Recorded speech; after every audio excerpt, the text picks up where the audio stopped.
கலியுகத்துல காளகஸ்தி மலை கிராமத்தில் அர்ஜுனனுடைய அடுத்த பிறவியா பிறக்கிற தின்னாங்கிற விஷ்ணு மஞ்சு சின்ன பையனா ஒரு தீவுல தன்னுடைய அப்பா சரத்குமார் மற்றும் தன் இன மக்கள் கூட வாழ்ந்துகிட்டு இருக்காரு. தன்னுடைய பால்யகால நண்பன மக்கள் நலங்கிற பேர்ல ஒரு நரபலி கேட்டதுனால அவனுடைய மரணத்தை தடுக்க முடியாத விஷ்ணு மஞ்சு மக்களுடைய ரத்தத்தை கேட்கிற கடவுள் இனிமே எனக்கு தேவையில்லைன்னு நாத்திகனா மாறுறாரு.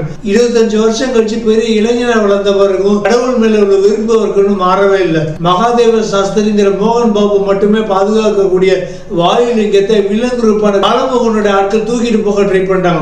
இதனால உயிர் இழந்தவங்களை பிழைக்க வைக்கக்கூடிய வாயுலிங்கத்தை பாதுகாக்கிறதுக்காக அந்த தீவில் இருக்கிற 5 கிராம தலைவர்கள் ஒண்ணு சேர்க்கிறாரு இப்போ உள்ள தலைவர் சரத்குமார். ஆரம்பத்துல எல்லாரும் ஒத்துழைச்சு விஷ்ணு மஞ்சு தலைவனத்துக்கு சம்மதிச்சாலும் பின்னால அவங்களுடைய மத நம்பிக்கைகள் சடங்குகளை மதிக்காத கடவுள் நம்பிக்கை இல்லாத விஷ்ணு மஞ்சு தலைவனை ஏத்துக்க மறுக்கிறது மட்டும் இல்லாம விஷ்ணு மஞ்சு அந்த காட்டை விட்டு ஒதுக்கிறாங்க அந்த மக்கள்.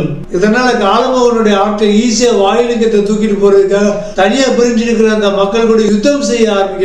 ஆனா கடவுளுடைய கணக்குப்படி ஆரம்பத்துல நாத்திகனா இருந்த அவர் பின்னாடி எப்படி ஒரு தீவிரமான சிவபக்தனா மாறாரு, காலமோகன் கூட்டத்தை எப்படி மக்களை திரட்டி அழிச்சாருன்னு கண்மூடித்தனமான பக்தியோட குலவரியோட சொல்ற படம் தான் கண்ணப்பா.